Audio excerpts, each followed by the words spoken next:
Voyager 2, a name that echoes, it whispers of human ambition. Launched in 1977, its mission was grand, to visit the giants, Jupiter, Saturn, then Uranus and Neptune, worlds unseen up close. It performed flawlessly, a tiny, brilliant machine, sent on a journey to the stars. It carried our hopes, our music, our greetings, a golden record, a message in a cosmic bottle. Now it drifts, far beyond Pluto. It has left the sun's embrace. Voyager 2 sails in interstellar space, the space between stars, a true pioneer, alone in the vast cold emptiness. It is a testament to what we can achieve when we dare to reach, when we look up and wonder. Its instruments grow faint, its power wanes, but its journey continues, onward, into the unknown. A silent sentinel. For decades, it sent back data, precious information, about distant worlds, about the solar wind, about the very edge of our solar system. It redefined our cosmic neighborhood. Then it happened, on a day like any other, May 29, 2025, a signal, unmistakable, from Voyager 2. It was not supposed to happen. Its main transmitter was failing, its power, critically low. The deep space network strained, giant dishes listened, they caught something, faint, almost lost in cosmic noise, a needle in an infinite haystack of static. But it was there, a structured signal. Not just random crackles, not just the hiss of the universe.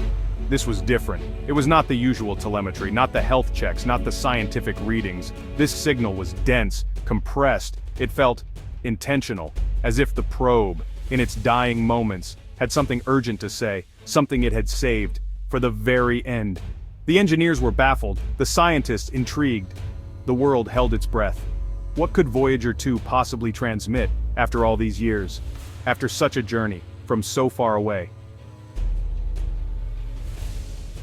The old ways were not enough. Human intellect, for all its power, reached its limit. The signal was too complex, too broken, too alien almost. Not alien in origin, but alien in its presentation, warped by its journey.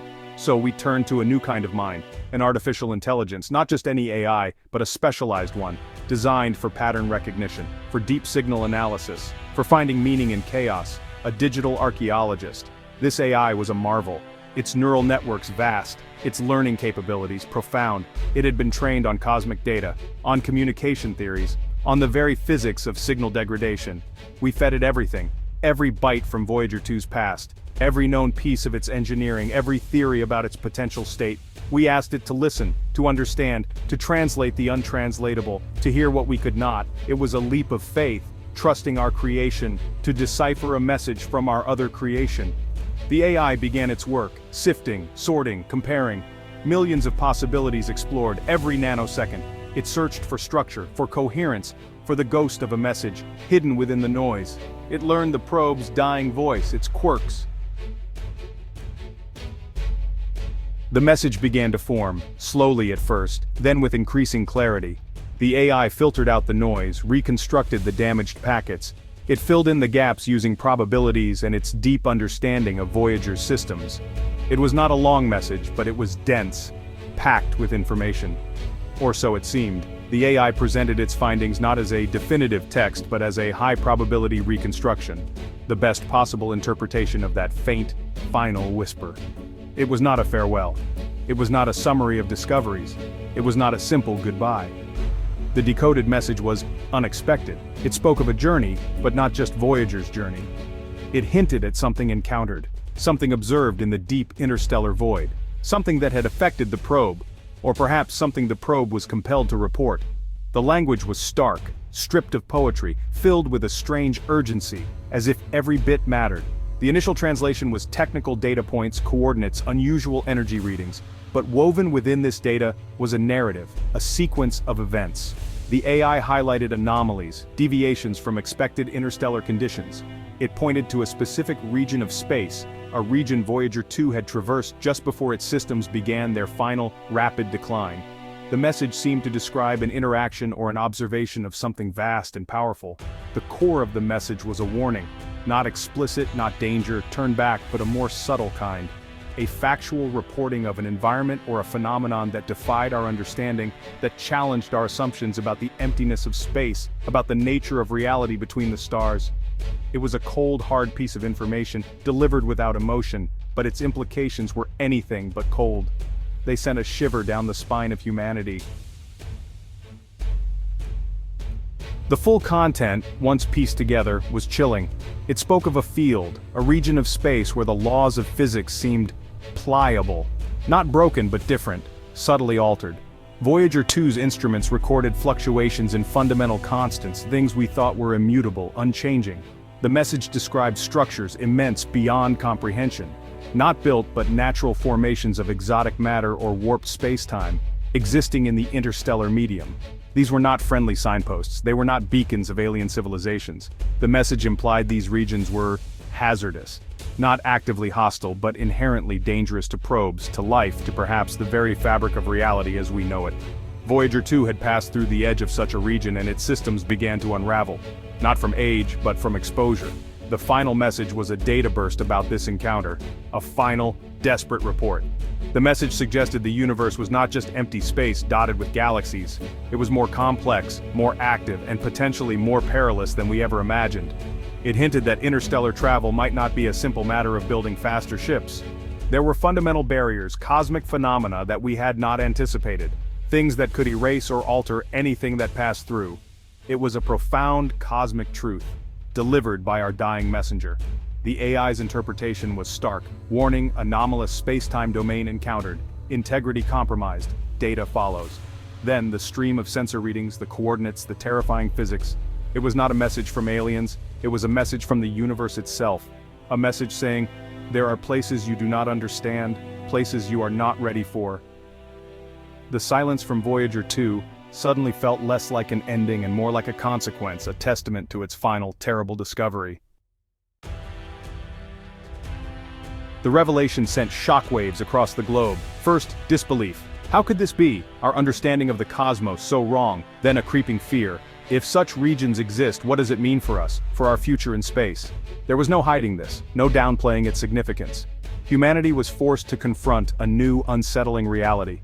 A universe more mysterious and more daunting. Scientists debated furiously. Was the AI's interpretation correct? Could Voyager 2's failing systems have produced such data? But the AI's logic was sound. The patterns, undeniable. The data, however strange, was consistent. The implications were staggering.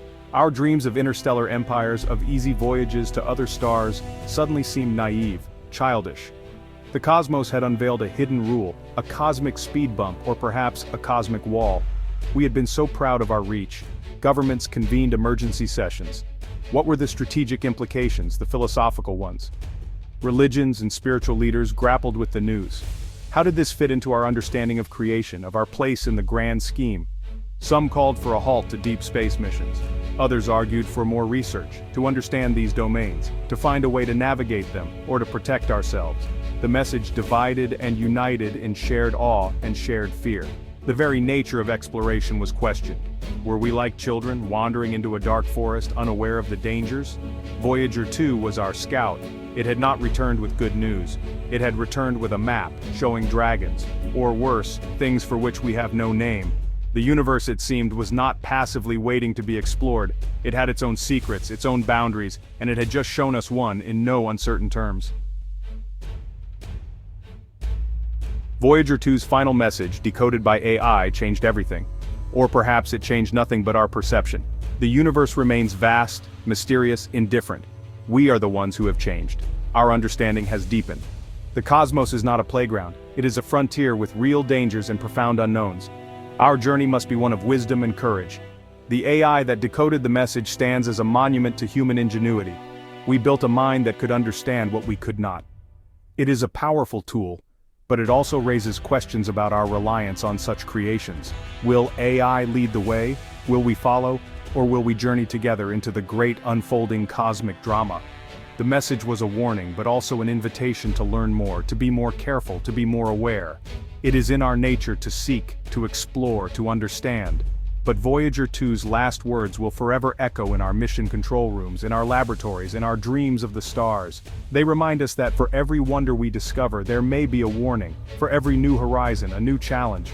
The universe does not owe us safe passage or easy answers. It simply is, and we are a part of it, trying to find our way. So we look up at the night sky with new eyes, the stars still twinkle with ancient light, but now we know there is more between them than just emptiness. There are mysteries we are only beginning to glimpse. Voyager 2, our silent sentinel, has done its duty. It has delivered its final, crucial report. Now it is up to us to listen, to learn, and to choose our next steps wisely. The universe is speaking. Are we truly ready to hear what else it has to say?